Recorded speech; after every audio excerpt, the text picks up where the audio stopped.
for Rosh Chodesh. Good nigun.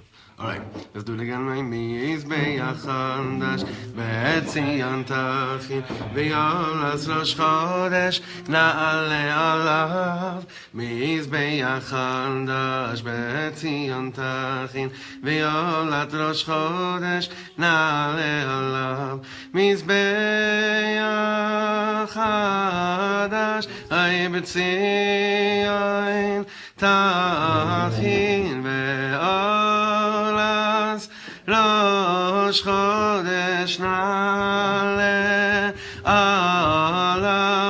Ay rai rai ara la la la la ra la la la ay rai ra la la la la ra ay ay ay la la la la Ba-da-dum bum bum bum bum ba-da-dum bum bum bum bum ba-da-dum bum bum bum ba-dum bum bum bum ba-da-la-la-la-la-la ah-la-la-la-la-la-la-la-la I'm like on the phone ah-la-la-la-la-la ah-la-la-la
Ba-da-dum bum bum ba ay ay am ba-da-da-da-da-la-la ay la-la oh ah-la-la-la oh-iro-iro da-da-da-la-li-la Chaim, Baruch Atah Adonai Eloheinu melech haolam she'akol niyah bidvaro. Yafi. All right, welcome everyone. Let's see if I can get the text up on here while we're doing this. It used to be you just come to a shiur and you just start talking. Right now it's what a world. Surrounded by gadgets. Look at this. I'm surrounded by gadgets. But gadgets. Can you get a good angle if you lower Gadgets. it like 4 inches still, or is that mess the angle up? How about Better not to see your face. here you go. Okay. How's that? Does he block you? All right. You said you're better. This is my better. I guess it's my better profile too. All right. Tonight we're gonna do something different. We're still gonna learn. It's still gonna be Torah, but I have this. I guess it's an issue. It's a good issue. Is that if I'm really involved in something during the week in my head and in my heart, I can't just pretend that I can ignore it and just go and start giving a shiur on something. It's got to show. It always does show up usually at a certain point. So I usually just like to catch myself and see like, when is it showing up now? Let's see when whatever I'm going through is showing up during shiur. I'm not even going to pretend that to see like that I'm waiting to shock myself or surprise myself. But rather, I just want to say from the get-go that the Chevra here in Efrat, from our shul, we've had a very powerful workshop, which we've been doing for the last few days. And it's a workshop that is going to be offered also to women as well, which will be this opportunities at every given moment of your life. Every single second of our lives. That everything is an opportunity. Just this afternoon, a father called me, a sweet man, called me and said, I'm not really quite sure why I'm calling you since you don't have any teenagers and you don't even have any boys, but my teenage boy and then so-and-so, and he gave over a whole thing that he's going through with his child, a very serious situation. And I felt that after I responded to him, he was probably going to punch me like I used to want to punch my friend, who would always respond to me when I would open up my heart and tell him the stuff that I'm going through, saying, what a wonderful opportunity. For what? That's the question. Well, what we're going to be doing tonight, it's going to be very heavily influenced by this whole workshop, which is online as well, which the Chaver that are learning with us online and on SoundCloud, you could see it online. And it's going to be text-wise a little bit different, because I got so inspired by a piece of Torah that I learned. We are learning on Web Yeshiva, and Web Yeshiva is under this is my Rosh Yeshiva's whole project, Rabbi Chaim Brovender. I learned a shir from him. It was a few years ago that he gave this shir about bris, about a brit milah, about circumcision. Amen. An amazing, amazing shir regarding the concept of brit milah, which suddenly shows up in the beginning of our parsha, kind of out of context, because our parsha does not really speak about bris milah. In fact, brit milah circumcision was already given to us quite some time ago in Parshat Lech Lecha, when Hashem told Avram Avinu about brit milah. And here in our parsha, what are we talking about? What is Tazria, the beginning of Tazria, what is it speaking about? It's talking about birth, it's talking about it talks about negaim, impurity, purity, tuma, and tahara. Then in the middle of everything, B'yom hashmini yimol b'sar orlato. In the middle, right there in the middle. And a lot of the Mefarshim try to understand why dafka over here was this inyan of Brit Milah suddenly thrown out to us, and there are a lot of different reasons why that is so. But what we're going to be focusing on tonight are the famous two midrashim of Chazal. And it's midrashim that we've heard and we've learned a lot over the course of our years, of our studying. Two midrashim, one from Midrash Tanchuma, and one from, what's the other one? I think it's Bereshis Rabbah. Yeah. Two midrashes that are going to be explaining to us how the concept of the mitzvah of Brit Milah, both for men and women, will enable us to understand what are we doing here and why did God create us incomplete. Now I know women are going to say right away, wait a second, talk for yourself, right? Because it's a male thing, right? We were born complete, and all the Torahs where men are trying to compensate for all those other non-feministic Torah are saying, don't you see? You were born complete. It's us that have to be, we were born incomplete. We have to fix it. Can't really get into that stuff because I don't even know what any of that means at all.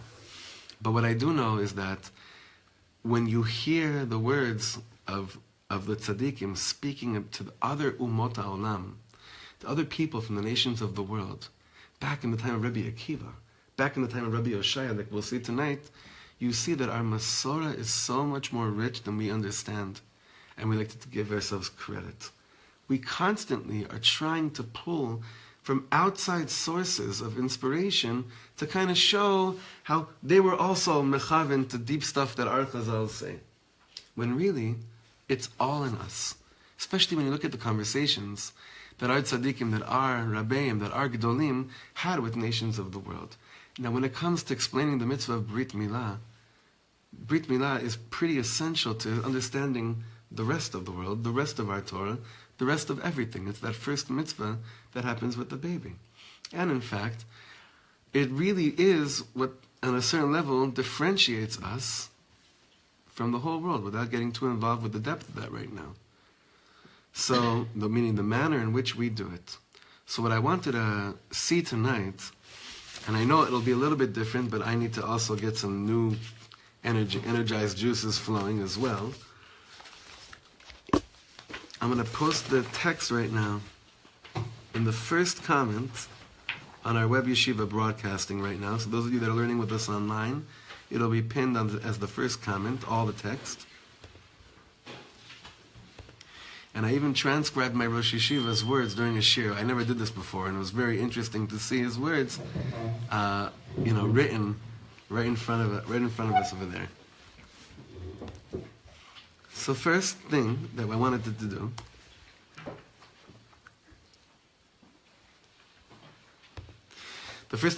do was to go to the Sefer HaChinuch, which talks about each of these mitzvot, to try to explain to us what is the mitzvah of Brit Milah. First, let's see what the mitzvah of Bris Milah is all about, based just on the way the Mefarshim explain this. Sefer HaChinuch says, why is there a mitzvah of Brit Milah? שרצה השם יתברך לקבוע בעם אשר הבדיל להיות נקרא על שמו אות קבוע בגופם.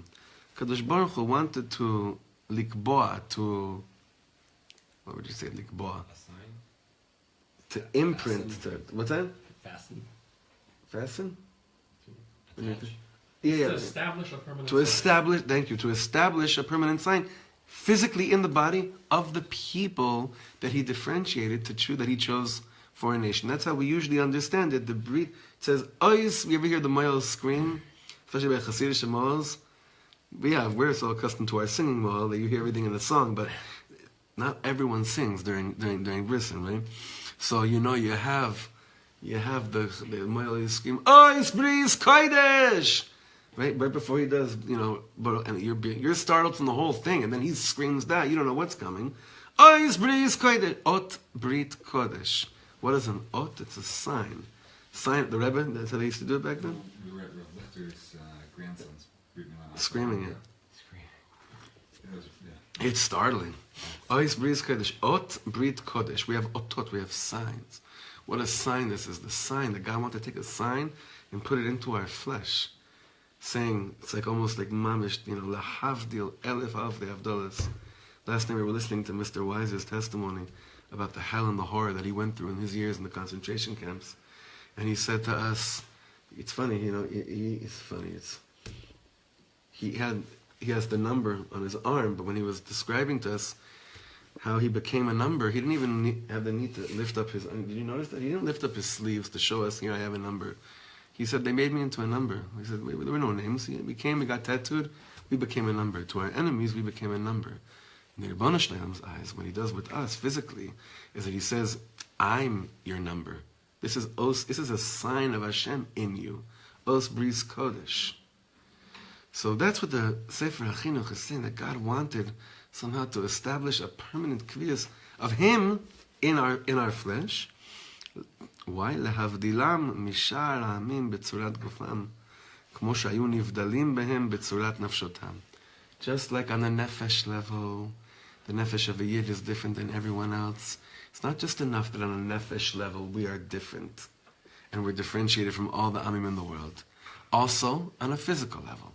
So that's just kind of like the pshat of understanding why God chose this mitzvah bichlal. Like what? Why is this mitzvah? Forget the depth that we learn everything of, the deeper reasons and the mystical interpretations, which are endless when it comes to the mitzvah of Bris Milah. Then you go a little bit deeper. You go to Likutei Torah of the Arizal, and you see that the Arizal, this is based on what the Arizal says, and he says, Ha'orla, what's the whole mitzvah of Bris Milah? The orla, which is the foreskin, hi nekudat achiza lekochot haklipa. What is kochot haklipa? The powers of the klipa, the powers of the other side, they receive their sustenance and their strength in the world from the orla. What is the orla? In the foreskin, it covers up the keter, the crown. That's what we refer, what we're doing spiritually in this world, is we're always trying to remove the foreskin of our hearts. Like the Torah says, Umaltem es orlas levavchem. Umaltem et orlat levavchem. Remove that which is covering over your heart. As long as your heart is covered, the other side has a way of being powerful in the world. And like we've been learning in this workshop, when our hearts are covered to each other, there's zero achdus, there's zero oneness in Am Yisrael, and the nations of the world are flying high. They don't have to do a thing. Let these Yidlach kill each other, God forbid. Let them do it. So he says, this is what Arizal is saying, the orla, which is the foreskin, but also spiritually speaking, the foreskin, as long as that's covered, there's an achiza, there's a grasping that the kochos of the other side can do. V'chol od lo husra, as long as it's not removed, en hachasadim yordim, chesed does not come down from Shamayim. Ela nisharim lemala, all the goodness that Hashem wants to bring down to this world, as long as there's no bris, now for our intents and purposes, I want to say bris of the heart, but all the more so, on a pshat level, bris of the, literally of the body, of the rach ha'od lo nimul, of the 8-day-old son. Now, Easy for me to say this as a father of 4 girls. With Dov and I have no idea what this is like.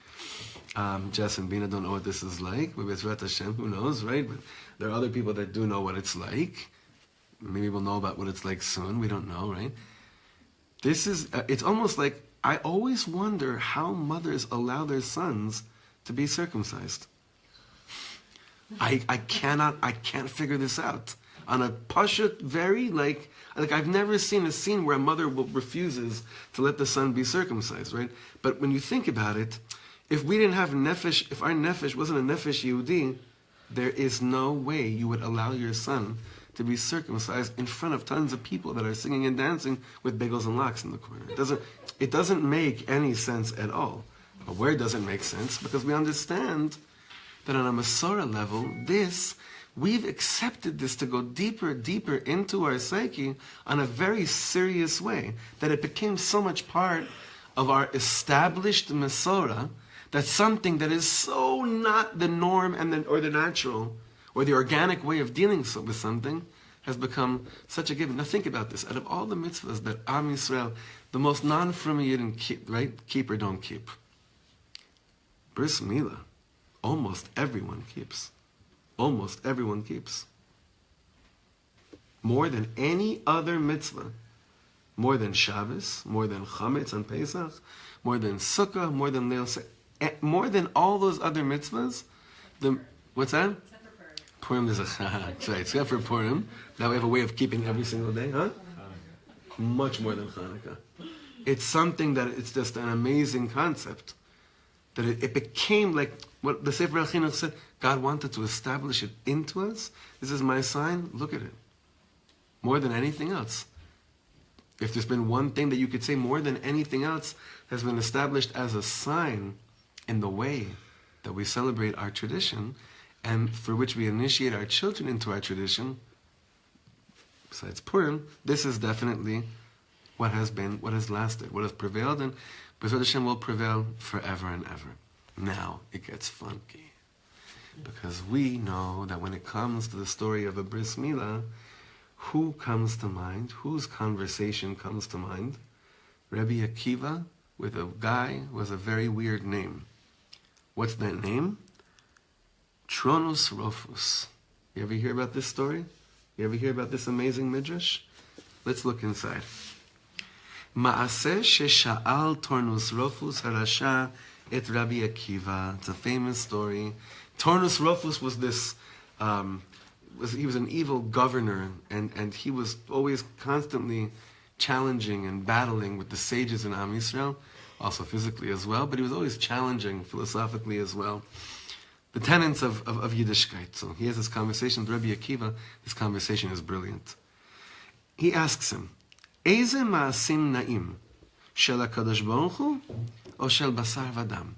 Whose actions are more pleasant in this world? Man's actions, meaning man's creations, or heaven's creations? Amar lo, shel basar vadam na'im. Rabbi Akiva answers back and says to him, whose creations are better in this world? Basar vadam, human beings. Interesting answer. Doesn't sound too frum. This guy is going to sound more frum than Rabbi Akiva in a second. Amar lo Tronus Rofus, Harei hashamayim ve'haaretz yachol adam la'asot kayotze b'hem. He's like, can man create heavens and earth and all of those things? All those things that are above us? Amar lo Rabbi Akiva, lo tomar li bedavar shu lemala min habriot she'en sholtim alav. Don't talk to me about things that are beyond our grasp and beyond our capacity to even connect to. Ela emor dvarim shehem metzuyin bivnei adam. Let's speak about things that are in men, in humankind. Meaning, don't bring me examples of what's more interesting, these crazy things that man has no connection to or what man can do. Go inside man's life itself, the way man is created, and let's see what's better, the way that God creates things or what man can do with what God has created. You hear the distinction? Now look, you hear that, everyone? If you know this story, right? This is a story that I'm telling you because his name was so hard to keep on repeating. I always would skip over this. And it's like one of these stories that I felt so guilty. I'll be very honest, because that's what we do here anyway. I felt so guilty that every time we came about this in high school or in yeshiva or whatever, and whenever I see it, I'm like, oh, that's that story that I'm supposed to know, and I'm supposed to show that I know for many, many years. So I'm just going to skip over it again, even though I never got to the root of it. But through this year, it brought me to the root of it. But look back inside. Amar lo, what does he ask him? What does this Tornos Rufus ask Rabbi Akiva? Lama atem mulin. Why do you circumcise yourselves? What's wrong with the way God created you?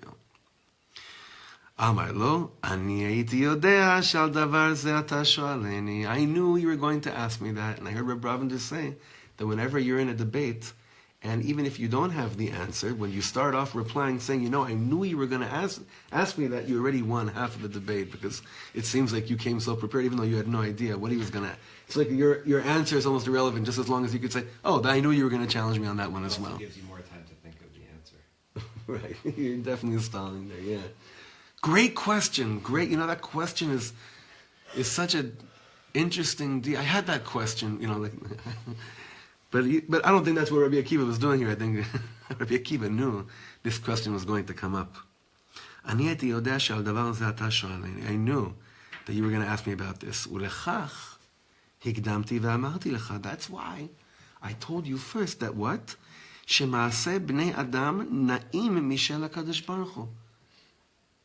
sounds backwards. Huh? Sorry. It It sounds sounds He wanted Rabbi backwards. Akiva to say Ma'aseh Shel Hashem, or whatever is better. And then he was going to say, then why do you do Brit Milah? Then Rabbi Akiva didn't say that, and then he just said it anyway, which is why it comes off as a non sequitur. It's a very weird, absolutely. It didn't. I took me a few times. I went over this. Like, wait a second. This seems like the sequence it got like changed. He knew it was a setup. Huh? He knew it was a setup. It seems like it. Yeah. So he says here, this is exactly why I told you that. Why I said before about man's creation being prettier or more pleasant than just heaven's creation. Now, what does this mean? I know this is like text, and it might mess with us a little bit because it's a little bit about theology, whatever, but trust me, we're going to get to something very concrete and very, very important about our own lives in a few minutes. Hevilo Rabbi Akiva shibolim uglaskaot. What did Rabbi Akiva bring before him? Wheat, stalks of wheat. Uglaskaot. Glaskaot, Rav Brovender said, are like little cupcakes. Like it says over here, mini ma'afeh. Like mini baked goods, lachmaniot. No rolls. Huh? Rolls. Roll, yeah, something like little nice. But by glaskaot, those of you that learned Masechta, you've seen this in Psachim, right? It's a clear, It's a clear thing in the Mishnayos and Psachim when it talks about looking for chametz and v'chulei. This word shows up about a certain. You have to, you might find. I'm not sure if it's in the Mishnah. It's definitely In the Gemara? Yeah. Sorry. I said Mishnah? Yeah. Sorry. I think it might be in the Mishnah too. So he brings before him wheat, and he brings before him these cupcakes. Amar lo, Elu Maaseh HaKadosh Baruch Hu. This is God's creation, which is what? Stocks of wheat. Ve'elu Maaseh Yedei Adam. And however these cupcakes are man's creation. Amar lo, Ein Elu Na'im Yoter Min HaShibulim. You tell me, right? If you have a choice, which would you pick? Okay, so he's okay. So now let's go back to Tronos Rofus. Now how's he going to come back? So of course he understands now. Rabbi Akiva is what he's proving, but he's saying, okay, but wait a second. Im hu chafetz b'milah, if God desired bris milah, lama eino yotze havlad mahul mima'ei imo. If this is something that God wanted, then why doesn't he come out circumcised? It should just come out. This is a ratzon of God. And in the answer over here, this is like almost our whole concept of our shutafut with HaKadosh Baruch Hu, of our partnership with Hashem. This is an amazing thing. Amar lo Rabbi Akiva, velama shorero, which means chevel hatabur, Daniel, how do you say that? The umbilical cord, chevel hatabur. So Rabbi Akiva says to him, why doesn't the umbilical cord yotzei imo? V'hu talui bebitno, ve'imo chotcho. You should ask me something else. If that's the case, then why does the umbilical cord also come out? That should also be something that should have been already taken care of, right? So and you're asking me, why shouldn't he come out circumcised? Lefi, now look at this answer. Because the reason that God gave mitzvahs to Am Yisrael, ela letzaref otam bahem. You know what that means in Hebrew? Letzaref otam bahem. Like combine them? To connect them? To attach them to him. Using them as a method to join us to him. Using it as a complete shita, very good, as a method to join us together with the Ribono Shel Olam. Meaning what? It's not just his thing, it's not just our things. Let's say, let's go with that. If God created the baby mahul with the bris milah, What's left for us to do? what's left for you to do? Now, you could say this about every mitzvah. If God wanted the world, the land, that on the 7th year, meaning all the mitzvahs that we do, in a sense, if God wanted it to be a certain way, is it a problem for God to have created things a certain way? No. So we have to understand that Rabbi Akiva is telling him, he's explaining to him, you know what bris milah resembles? It resembles the whole world of what Hashem has placed before us, and saying to us, this imperfection can only be perfect if you realize that I've prepared this for you to become a partner with me. Mitzidi, it's true. God does not need anything in this world. But we say that God created the world. Why? For what reason? This is the classic statement we have in the Kabbalah, Sifrei Kabbalah. Lehitiv libruav, to do good for us. Now many people that go through life look at that sentence and laugh. Everything you created, the reason why you created this world is to do good for your bru'im? Really? Now, thank God we did not learn this last night, because on Yom HaShoah you don't say these things. That's Mashiach's Torah. That's Mashiach's Torah. You can't mess with those things. Yom HaShoah you can ask the questions. You don't try to mess with these kind of things. That'll be Mashiach's Torah. But what did we begin this year by saying? That essentially, experiencing life and going through everything in life is based on one clear question that you have to ask yourself. Do I view the imperfections that are placed before me, like a child who's not yet circumcised, as an opportunity to join God through doing a mitzvah through the body, or through whatever it is I have to do? Do I view it as an opportunity? Or do I view it as something that says to me, flee, run away from this. You don't want to get involved with this. So Rabbi Akiva is explaining to him, you don't get it. Your concept of God is that there's God here and me here, and the relationship is how much do I think about him all day long, or how much am I in awe of him all day long. Rabbi Akiva, he's saying something completely different now.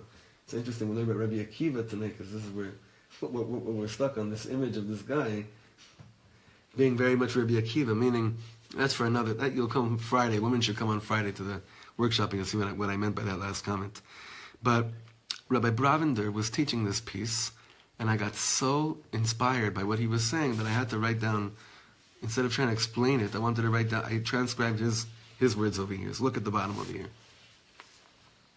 Rabbi Brovender says like this: we, in making ourselves, have to be responsive to God's wish. God decided that we should be born needing a bris. And then he gave us the commandment of a bris.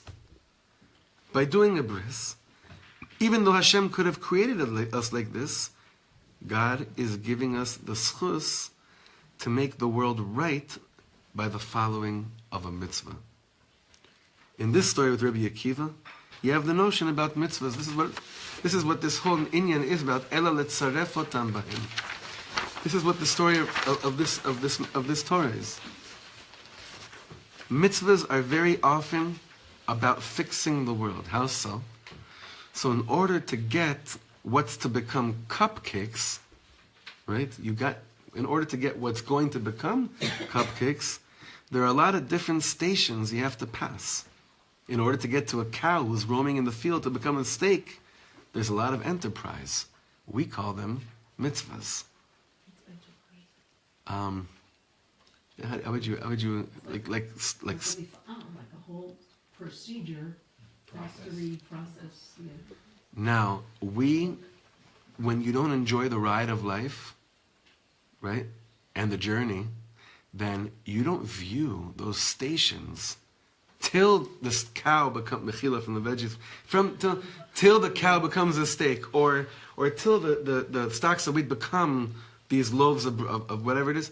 You don't view those stations, meaning those things you have to do as opportunities. You're wondering, God, why couldn't you have just created it as a steak?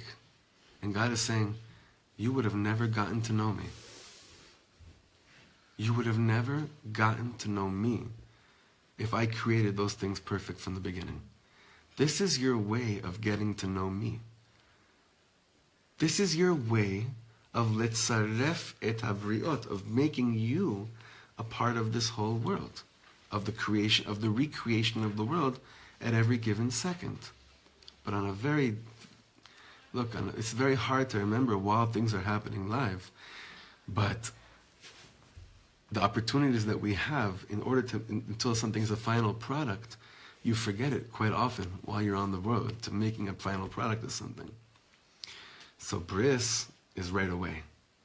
Meaning the bris milah, that mitzvah of already joining God and having this kid being joined into God, of taking something imperfect, so to speak, and bringing perfection on one level into it, is kind of like, this is the siftach, which means the bris milah is the mitzvah of opening all the gates of man feeling that the imperfections that are placed on his lap are opportunities for him to join in the partnership of creating the world. This is what Rabbi Akiva was answering Turnus Rufus. Now, I don't think that Turnus Rufus believed in Hashem. It wasn't like he was giving a whole other shita. He was probably an atheist, just challenging. I don't know. I assume so. I can't imagine, right? Now he continues, Rabbi Brovender. We make brachas on each of these stations that we must pass by on our way to the final station, to the final product of something. We're constantly making brachot in our lives. What is the bracha? It's acknowledging we're here together in this stage of life. We're here together in this stage of life. This is from you. We got a call a few hours ago. Our friend Louie's mother died. What do you say right away? Baruch Dayan Emes. When a child goes through puberty, there's a bracha from the father. Baruch Sheptarani Me'onsho Shelezeh. What are those things? When lightning strikes, when all the different spectacular notions of nature come out into the world, there's brachas happening. What is that? It's another station of not just saying, wow, that's so amazing, but wait a second. If I didn't see that, there wouldn't have been a bracha said on that lightning. Right? If I didn't see that, who knows if a bracha would have been made on it or not. Could be was just waiting, who knows. Maybe certain things were just waiting for me to see them. And what happens when you do that?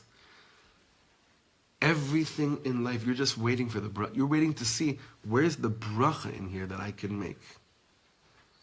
When a woman goes through pregnancy, after the pregnancy, not just the woman, everyone should have a refuah shlema through very deep, serious illnesses. And you say a bracha of the gomel. What's that? What's the bracha of the gomel? It's another station in the incomplete world that God created that we make more complete when we acknowledge that this was an opportunity in life for something to become more complete, more than it was yesterday. Rabbi Akiva's ideology, bottom paragraph over here, Rabbi Akiva's ideology is that mitzvahs come to purify us, to make us better, to give us an opportunity, especially those mitzvahs that indicate that we have something to do with the creation of the world. So all the mitzvahs that we do fall into that category, such as Milah, Shmita, Hafrashat Chala, Trumot u'Me'asrot. And the brachas we make in the process is because of this concept, Letzaref et Habriot. I saw this Torah years ago, and I don't remember where I saw it. So if you've heard this, please tell me where this is referenced. Before God creates man, he turns on that sixth day to all other creations, and he uses a very interesting word when he talks about let us create man. He says the word let us create man. Na'aseh Adam betzalmenu kidmutenu. Let us make man together. Who is he talking to? Twersky, I think, has a great book with that title. You ever see that? Let Us Make Man, right? Who does? Professor Twersky, Rabbi Abraham J. Twersky. Who is God talking to when he says, let us make man? What do you think? Who is he? Why does he say? Who is he talking to and why is he using it in plural? So that it's initiated as a partnership to begin with. Doesn't it? Well, who is he talking to? He's talking to us. To the future partner. Okay, that's pretty trippy, Judah. You're out there. You're up on the top of you're higher on the mountain. You guys are, what does that mean? He was talking to the future generations? It says that he looked at everything that was already there, right? Well, it's just as trippy to say he was talking to the Bria. Absolutely. No, it's not. It's very trippy. I don't know if it's just as trippy. It's already there, so it's not. Him talking to future generations that don't exist that's pretty not pshat. Pshat. No, but pshat. You know what else is trippy? Yeah. Bria. But to the extent that we're trying to just take some pshat for a second The pshat from the is that psukim. there were no people yet. So when who said is he that. talking to? So it is the future generations. Ah, could it be? Seaboy. Could it be that he was talking to everything that he created so far? Not everything after, but everything he created so far. And he wanted to make them feel that they are also have partners with him on some level, to make them feel like they have a tafkid in this world, because they're walking around for 4 or 5 days and trying to figure out what are we doing? For who were we created? Wait, so you've just adopted Darwinism. I knew we were going to get Well, here. the pantheism also at this point, but does that also That's the explain problem. why I showed a little bit? Why? Because that's litzarefim the thing that I ate. So the- According to Reb Nachman, what you eat, not according to Reb Nachman, but when we had this Torah in Parashat Shlach, remember? According to Rabbi Nachman, what you eat becomes a little bit of in you, becomes your mahut. Yeah. Remember that Torah? It was an amazing, mind-blowing Torah. Yeah. But my point was definitely not to start debating Darwinism. My point of bringing this up was, but I knew that we were going to go there the second that I said that. I was like, let's have fun. The point is, letzaref et habriot, meaning God's chesed, is that he turned to all the creations that he didn't need any of the creations to create man, but he wants to make them feel good and says, let's do this together. Well, if it Okay? wasn't for those, just ecosystem of, I'm going back to 6th grade science, the rainforest, the trees, we wouldn't be able to breathe without the whole, so they are partners. No, we would. God would have... God set it up this way. Exactly. So to make them partners with us. God, say those words. God set it up this way, meaning I acknowledge that Hashem set it up in a certain way. That sustenance is something that continues to always be searched for and to recognize what really keeps me alive.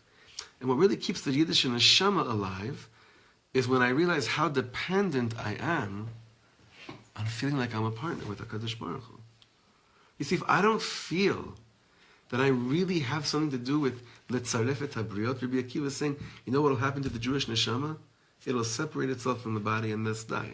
Not the neshama, the body, meaning I won't. If I don't find myself in partnership with Hashem in this world, and if I don't seek for the imperfect moments to see how they're opportunities, what do I detach from?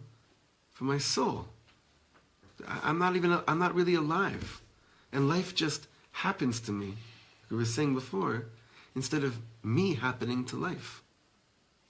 I think that was the statement that we had said earlier, or we said in the workshop. So Rabbi Akiva's whole way of showing us through the mitzvah of Mila is shutafut.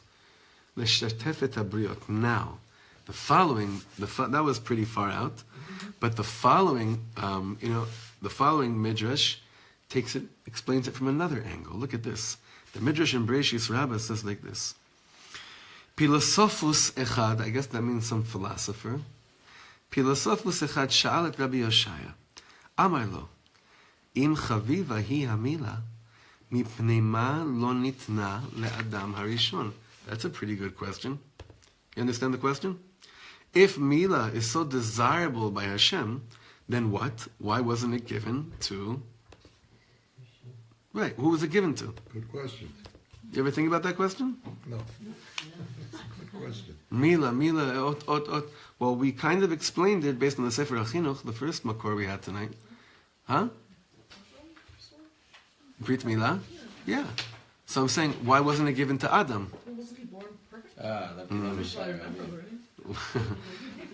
It says the Mashiach will also be born mahul. But why? Forget, even if he's born perfect, why wasn't the commandment given to humanity, right? So the Sefer HaChinuch says, what do you mean? This is the ot. This is what differentiates man, a yid, Jews from the rest of the world. What were you going to say, Julie? As I said, there's no differentiation necessary yet. So according to Sefer It HaChinuch, doesn't work on the it levels was there. of the Arizal. And Nachon. the deeper, There, it doesn't work. According to the next level of the Arizal, that doesn't work. Because why? It's not about differentiation. It's a matter of there's an orla, there's a foreskin covering the keter, which then gives the other side achiza. Very good.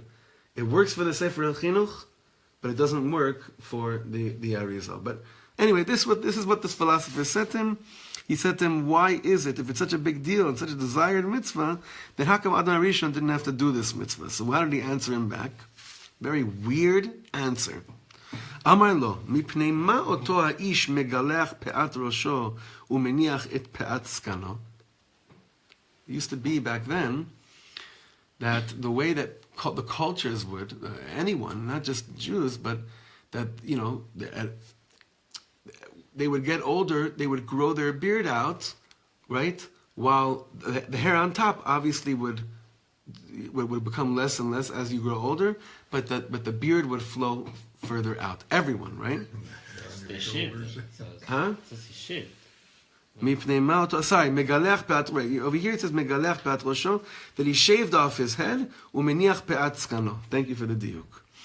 So amar lo, mipnei shegadal imo bishtut. This philosopher says to him, well, that's because he got rid of something that he was raised with, bishtut. Bishtut doesn't just mean with nonsense, it means that was what he had when he was young. Now that he's older and he's more wiser, he stays with what comes out when you're older and you're wiser. But when you're older, you don't need that which you thought you needed when you were younger. Very bizarre answer, no? Does anyone understand that answer? What's the question? The question is a bizarre question. It's a very bizarre question. What is he asking him, basically? Let's try to figure this out. What is he asking him?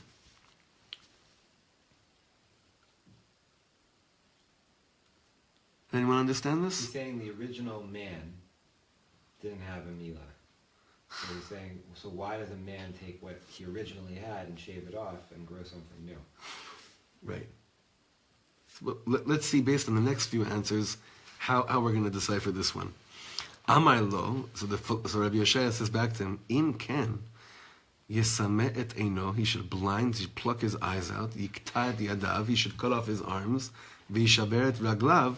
Why? Al yidei shegadlu imo b'shtut, they also grew with him from it, right? Where you define what the shtut is. Huh? Right. What are you saying? What are you saying over here?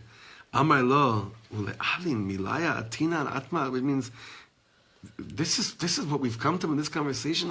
What are we even talking about, right? Like we're all thinking in this room right now. Like, how did the conversation get to here? So amar lo lotziacha chalak i-efshar.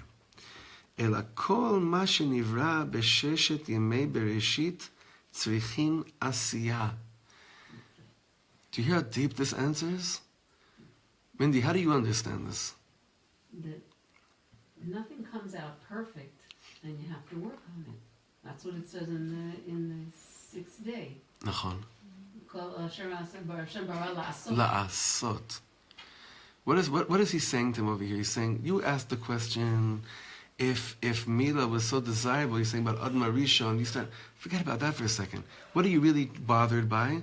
Again, you're bothered by this concept of if God is God, how can God bring down things that aren't what seem to us to be godly. And yet, what's the whole thing of Chassidus? Sing the godliness in all the fallen sparks and all the things that are shavur, that seem to be completely broken, v'chulei. But what he's answering him is he's saying, Kol ma shenivra b'sheshet yimei bereshit tzrichin asiyah. Anything that was created, it's true, there were things, Lotzi chalak i'efshar. It's true, there are certain things that you can't change. But there are things that if you change them a little bit, then what happens? They become useful. And what does he bring the dugma? Kegon hachardal tzarich limtok. What is chardal? The mustard seed he's speaking about over here. So just the mustard seed on its own, it's nothing. Tzarich limtok. You have to sweeten it in order to make it good. Now, like Rabbi Brovender said in Shir, it's very weird giving a shir about things that you don't understand anything about, like mustard seeds, right? So I don't even know what that means. They're very bitter. Right, but what does that mean? What does it mean to sweeten a mustard seed? I think they make it useful. Sounds like honey mustard. Right. Oh, okay. So we're getting to the dressing.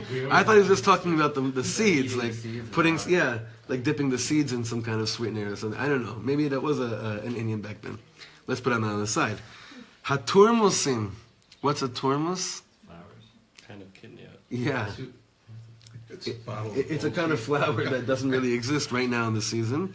You have to sweeten. Hachitin, wheat, tzarich, lehitachen. You have to grind. And then he ends off saying over here, afilu adam tzarich tikun. And this is the point I wanted to get to tonight. Afilu adam tzarich tikun. You know why we're so full of self-persecution? Because we think that we were good and we messed things up and now we have to fix them. And that is not true. We were good. We were created very good. But the obstacles that were given to us in life were not our bechira. It's not what we chose. Many of us had to deal with things that we did not choose to have on our plate. But what happens to us, we forget that. We think somehow we messed up so much, we brought it to our Dalet Amos. Not all the time. Sometimes you realize, wait, I was born into an abusive family. Like that's a past perfect example. But the mind of the abuser, what happens to that person that feels abused?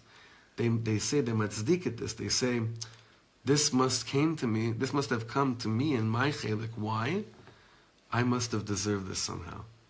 And then you say, what did I do? And it's all about I. It's amazing how the ego is the biggest self-persecutor. It's not anybody else. It's you thinking that it's you. I remember one time I was sitting with a therapist when I was a teenager, and I had such a hard time with a friend that I felt like I really ruined his life by the manner in which I spoke to him, something I must have said to him, or some kind of insult or something. And my therapist, Olav Hashem, he passed away a few years ago, he said to me, you're so full of yourself. I'm saying to him, didn't you hear what I just said? I'm sitting here because I feel so bad about something. Well, how could you say that about me? He said to me, do you really think you're that powerful? Put yourself in this mess. You think that you have caused, that you could really cause such a... Who do you think you are? But when it comes to these things, afilu adam tzarich tikun is a very hard thing to swallow, that God could create man with what? How could that be? Mipi elyon lo tetzeh ra'a. How could anything... Something for man to do to perfect himself. Right. But how do you accept that? If everything was just given to you, it's almost impossible. You start taking everything for granted. It's impossible to have any appreciation. Nachon. Nothing would mean nothing. And you're just not going to experience true happiness. You're going to be bored all day. you're not living. What? You're not even living life. It's boredom. You're not living. You're not alive. Life is just... I'm sorry? Why else are we here? What was that movie? The Truman Show? The Truman Show. You know, Bina started that messed her up, so she refused to finish watching it. She was like, "I'm getting out of this. I'm getting out of here." We had to turn it off so many times in front of her. It really freaked her out big time. I think she's watching now, so it's not so good I'm saying this, but whatever it is. I didn't like the movie either. Afilu Adam tzarich tikun. Look what Rabbi Brovender says. The way that God created the world was that a lot of things in the world have to be fixed before they could be useful. Even man. Problem is what happens if you don't? As of life passing you by. Right. If you're not If doing one- the mitzvah every moment of every day, No, if it's you're not- not fixing yourself from your flaws.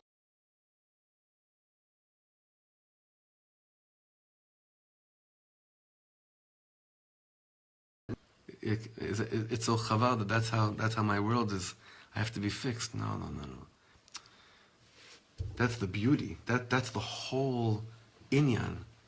That's the whole inyan in this world. And we've spoken about this many times. The word tikkun, remember, is the same letters as what? Nituk, which means disconnect. Same letters as the word kinot, which means lamentation. And it's the same letters as tinok. Again, we learned it. Wow, good memory. It's longer, Yeah? You know why? We Because learned- I had Sarah as a baby and it made me cry that year. It was really intense.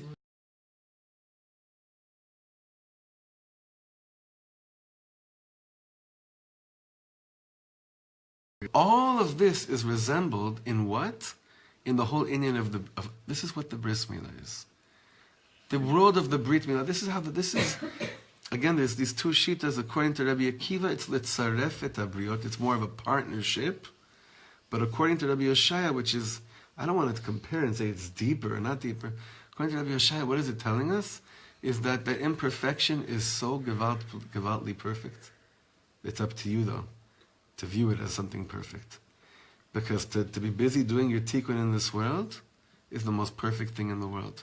But if you don't think you're if you think you're fixed and everything's good, bishvil ma HaKadosh Baruch Hu bara otcha, then what did God create you? For any reason in the world. But so anyway, this is a little bit of a taste into this world of a Brit Milah and why it shows up in the middle of our parsha that doesn't have anything to do with Bris Milah is because really my access to Tahara, which is the rest of the parsha is dealing with, the real way I purify myself is the acknowledgement of these processes taking place in my life. And essentially, this is what a mother is trying to give over to a child that comes into the world, is that you have to realize if God created the world, it means that He really, to a certain extent, wants the completion of the world to be through you. This will connect more to our Shabbos afternoon shir this coming Shabbos. I'm sorry for all these plugins, but I warned you before. Right now we're in a very deep zone of learning, and a lot of other things are happening. And Baruch Hashem, it should all continue to flow really strong for all of us. I give us a bracha that through the schus of the mitzvah of bris milah, and as much as we have the schus men that we go through it when we're 8 days old, it doesn't come close to what happens to a mother when her baby is then taken to be put onto the altar. You don't know either. But we should be zoche that all of us should feel that this part of shutafut, the shatefet yotzet bruav, on the level of shutfut, this partnership with the Kadosh Baruch Hu, as well as accepting the room for tikkun as the greatest and most pleasant opportunity that we could do in our lives. You need a lot of friends and need a lot of holiness to remind you that this shita of Rabbi Yoshaya is worth trying really hard to always dig deep and deeper and deeper and allow that to flow within you. But Bezrat Hashem will remove the orla from our hearts, so that, like the Arizal says, the chitzonim don't have access to. You see what it is when you do this avoda of realizing that those things that are imperfect are to cause me to wake up and realize, where does Hashem provide? What is He opening up for me to do now? And I see that more as an opportunity by going into my heart and understanding that imperfection was placed for me. What is that doing on a spiritual level? It removes the orla of the heart. And it removes the koach and the achizah that the Arizal says that the chitzonim, the negative spiritual forces have on Am Yisrael. Because when our heart is not covered up with any shmutz and any spiritual foreskin, no one can touch us. It's not. We won't have to fight anybody. Like the Torah says, "V'naflu lifnechem orvechem lecharev." Your enemies will fall on their swords. When they see the Jewish united heart have a bris milah. Because then the ultimate shutfus with God comes into the world. You really do feel like a partner with HaKadosh Baruch Hu. It's something we would want to give our children more than anything, no? That they should feel that they're partners with God.